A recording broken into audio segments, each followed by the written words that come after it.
Good defense by Kevin Rosari. Offense, defense, Williams and Wonderling trading as Wonderling now plays D at the top near the tip-off circle against West Brooks. Down 64-57, $1:25 left. Brooks around the screen. McWilliams for three. And timeout, McDaniel. We saw it last Saturday. Josh McWilliams has the knack for the big shot. And there he is again. It's the Green Terror down by 4. And all of a sudden in this one, where they were just down by 12, what seems like a second ago. I thought Coach Curley was going to cut off the ref's head. By the way, he was waving his hands, calling for the timeout as he's running closer and closer to the ref. The ref was paying no more attention to the man on the moon. To Coach Curley, who wanted a timeout to set up his pressure. You got to think that he's going to be in some kind of man-to-man trapping, maybe a diamond-and-one type press, to force some kind of turnover. And if they don't force a turnover in the backcourt, that's okay. They don't have to foul yet because they're only down 4. Do you start to think about fouling, though, so you can get your number up a little higher? You got 3. That is true.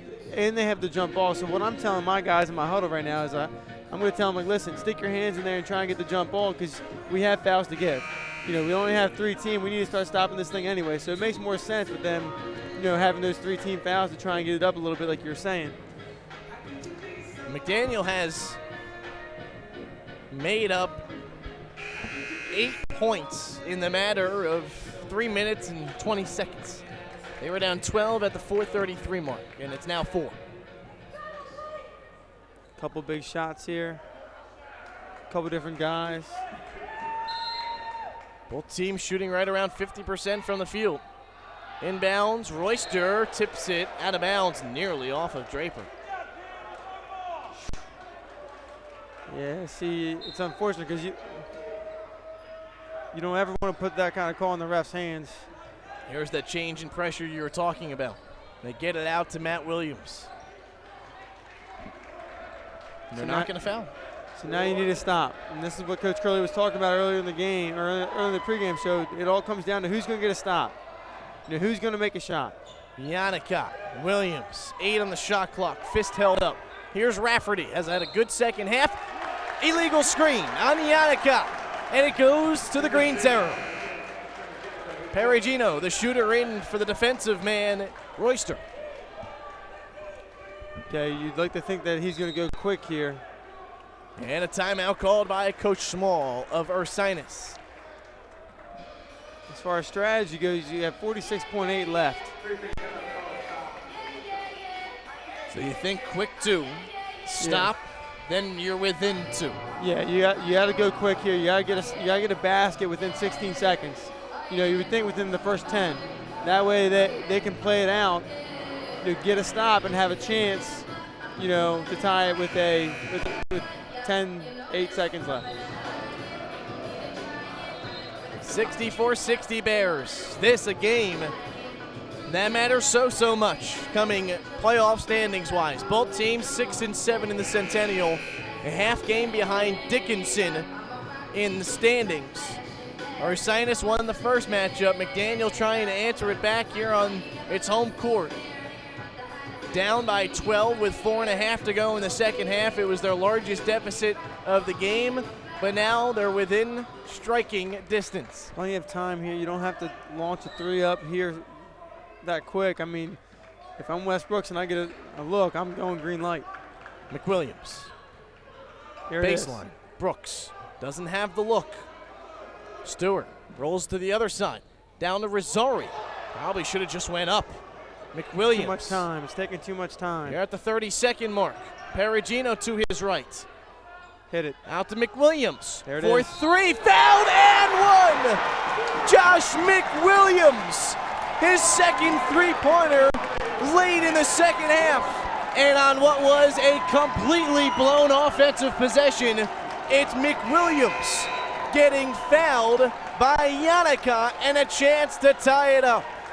Talking about knack for the big shot. You don't get much bigger than that. Okay, big shot. But the issue is now, can he sink the free throw? McWilliams, he does not. Rosari fighting for it. It is out of bounds off of Ursinus. Yannicott last touched it, and McDaniel has the basketball. Rosari getting the body in there. And Coach Curley wants a timeout as McDaniel can hold for the last shot of the game in attempt for a win. 22.9 seconds remaining. And the Green Terror could very well be called its own cardiac kids. Yeah, just like the woman. Looks like that Coach Curley only has a 30-second timeout here to talk about it. You know, I know they have a lob play in there somewhere for Tim Stewart. You would like to think that he's going to come set up, a screen for Wes Brooks, and he's going to go right to the rim. They're going to throw it over the top, something like that. An easy lob. I know they're big inside, but Tim Stewart can get up there. McDaniel's been in this situation before. It was on the road at Gettysburg on the 27th of January.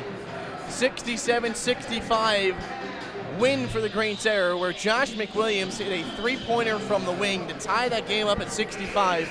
Gettysburg ended up inbounding. They turned it over. And then Wes Brooks got a jumper from the elbow with 1.5 seconds left. Nailed it, and the Green Terror got a huge win just 3 conference games ago. I remember Coach Curley talking about this very win. He talked about how he has an offensive set where they run two different double screens, and that's what I was mentioning early. So if they inbound the basketball and get Wes Brooks coming off a staggered screen, you like his chance of shooting that basketball. McWilliams off of the inbounds. Plenty of time, 22.9. It'll go out to Rosari. Hands off to Brooks. Playing defense, Wonderling. Brooks around, pops it, misses, own rebound, lays it up, off the window and in. Green Terror lead by 1. Gotta get back on D. Can't mess around here and celebrate. Gotta get a stop first. 9 seconds, no timeout. Perugino foul, smart by Perugino. 6.3 showing on the game clock. Just the 4th team foul on the Green Terror. And smart because Perugino fouls. Royster will come in defensively.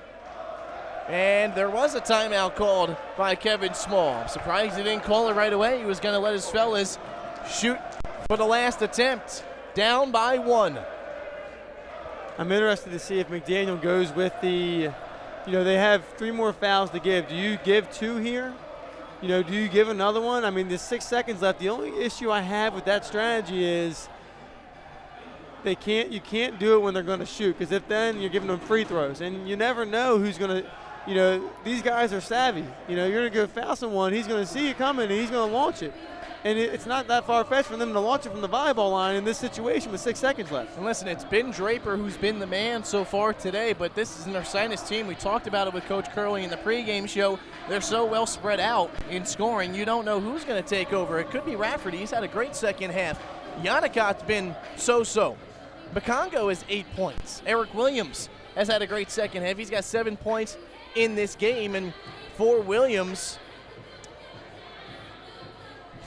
pure shooter. Coach Curley said it in the pregame show. So who is it going to be? That's the challenge. With a team like an F&M or a Muhlenberg or whatnot, you have a key player who you're going to focus on, but you don't here. And every coach has a set play for this very scenario here. Last second shot. Are they going to go for the win? Okay, or obviously they're down 1, but you almost can't. Or they come out in all guards. It looks like no bigs on the floor, so. You can switch all these screens because they're all guards. Is that something you look to do here? I don't know. Let's find out. Double screen. Rafferty knocked away by Brooks. Ball on the floor. No foul. Eric Williams, 1 second, tosses it up. Shot up, no good. No foul. McDaniel wins. 65-64 your final as Draper leaning down to the baseline. Contact, but no whistle. And the Green Terror stun Ursinus here at the Gill Center by making up a 12-point deficit in the last 4 minutes and 33 seconds. And the game-winning shot hit by none other than the game's leading scorer, Wes Brooks, 21 points, and number 20 and 21, the most important maybe of the season for the Green Terror. Talking about a season-saving play right there made by Westbrooks, and we talked about relentless, fearless, tenacious. You know, he showed all those on that very play. How about Coach Curley? As they head to the locker room, screaming, high-fiving, fist-bumping his players. Gettysburg, reminiscent of when they defeated the Bullets on the road in a crazy atmosphere with students built around you. It ends up being a great victory for the Green Terror to improve to 500 overall, 7-7 in the Centennial. Listen, now you're above Ursinus in the standings. Now they don't hold the tiebreaker against you, and you have a chance, if Dickinson were to get upset today, to leap over Dickinson and hold the final spot in the Centennial. Can't ask for any more than that with less than 2 weeks left in the season and 4 conference games remaining. Hopkins, Haverford, Washington, and Gettysburg.